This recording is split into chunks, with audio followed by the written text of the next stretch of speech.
राजधानी में लोग लगातार जो है ठगी के शिकार हो रहे हैं। इसी क्रम में आज टिकरापारा थाना क्षेत्र में हम खड़े हैं और यहाँ पे लगभग 35 लोगों के साथ करोड़ों रुपए की ठगी करने वाले जो मास्टरमाइंड अभय यादव है, वो अब तक जो है पुलिस के हाथों से फरार है। फिलहाल जो उसके सहयोगी है चेतना यादव और उसके जो भाई है, उसको पुलिस गिरफ्तार की है। और इस पर क्या कार्रवाई की गई है और पूरा मामला क्या है, वो हम जुड़ते हैं पुलिस अधिकारी से और हम बातचीत करेंगे और हम पीड़िता से भी सुनाएंगे आखिरकार ये जो अभय यादव है इस प्रकार के मास्टरमाइंड लगा के जो है इन पीड़िता लगभग 35 लोगों के साथ किस प्रकार से ठगी किया है वो सुनवाने की कोशिश करते हैं। आइए बातचीत करते हैं उन पीड़िता से, आखिर ये पूरा मामला क्या है। मैं सरिता करकाड़े पचपेड़ना का सरोदय नगर से हूँ।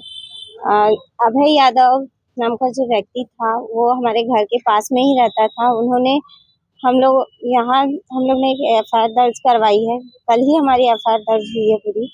और जो है उन्होंने हम सभी किराए में रहने वाले लोगों को ही इस मामले में उन्होंने फंसाया ही है, क्योंकि उन्होंने हम लोगों से बहुत सारा पैसा लिया है। किसी से 2 लाख रुपए, किसी से 3 लाख रुपए, ऐसे करके किसी से कैश लिया है, किसी से फोन पे, आरटीजीएस, ये सभी करके उन्होंने लिया है।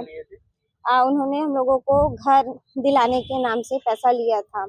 सेक्टर 1 कमल विहार में घर दिखाया, स्वतंत्र मकान था। हम लोगों ने सबने देखा, पसंद किया, घर पसंद आया और हम लोगों ने हाँ कहा। वो घर का मतलब वो था 11,60,000 का उन्होंने बताया था। तो उतना पैसा हम लोगों के पास नहीं था, तो उन्होंने खुद कहा कि किस्त में उन पैसों को देना है। तो हम लोगों ने कहा ठीक है, तो उतना पैसा फिर भी उन्होंने 2,30,000 कहा। तो उसको भी हम लोग किस्त में, उन्होंने फिर कहा कि उसको भी आप किस्त में दे सकते हो। तो पहले 65,000 करके, कुछ लोगों को 65,000 करके मांगा और कुछ लोगों को मतलब पूरा 2,30,000 करके पैसा दिया उन्होंने। और अब कितने लोग हैं जिनके साथ ये ठगी हुई है?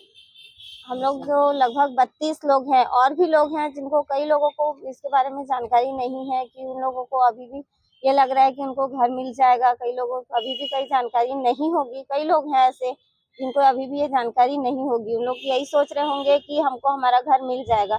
उन्होंने कई बार फोन करने पर भी यही बताया कि नहीं, आप लोगों को इतने दिन में चाबी मिल जाएगी, ऐसा होगा। कुछ लोगों को बताया 3 तारीख को भी पैसा लिया कि रजिस्ट्री हो जाएगी आपकी, 15 तारीख को आपको मकान की चाबी मिल जाएगी, ऐसे करके। अभय यादव कहाँ के रहने वाले हैं, कुछ पता है? वो आधार कार्ड के हिसाब से वो उसमें उड़ीसा के रहने वाले हैं, वो बताया गया है। आप लोगों को बताया था? जी, वो उन्होंने वैसा तो हम लोगों को नहीं बताया था। मैं उनके घर के पास में ही रहती थी। वो भी किराए के घर में ही रहते थे और उन्होंने बताया था कि मैं उनसे उन्हीं के यहाँ दूसरे के घर, उसी घर में जाकर के मिली थी। जब मुझे पता चला कि ऐसा-ऐसा है, तो उन्होंने खुद मुझे कहा कि आप लोग किराए से रहते हो, तो किराए में इतना पैसा देना पड़ता है, तो आपका खुद का घर हो जाएगा। तो हम लोग भी सोचे कि हाँ, हमारा खुद का घर हो जाएगा, भले हम लोग किसी दूसरे से पैसा ले करके। सभी लोगों के पास इतना पैसा तो नहीं था। किसी ने किसी से उधार लिया है, ब्याज से पैसा उठाया, कई तरीके से कई लोगों ने अपना जेवर मतलब गिरवी रखा, कई लोगों ने बहुत, कई ने मतलब अपने गांव की जमीन बेच करके कि हमारा खुद का घर हो जाएगा, हम मतलब किराए के पैसों से बच जाएंगे। इसी बात को लेकर के सभी ने सोचा और ये मतलब वो कर लिया। अभय यादव के साथ में कोई महिला भी बताया था, उनकी पत्नी चेतना यादव।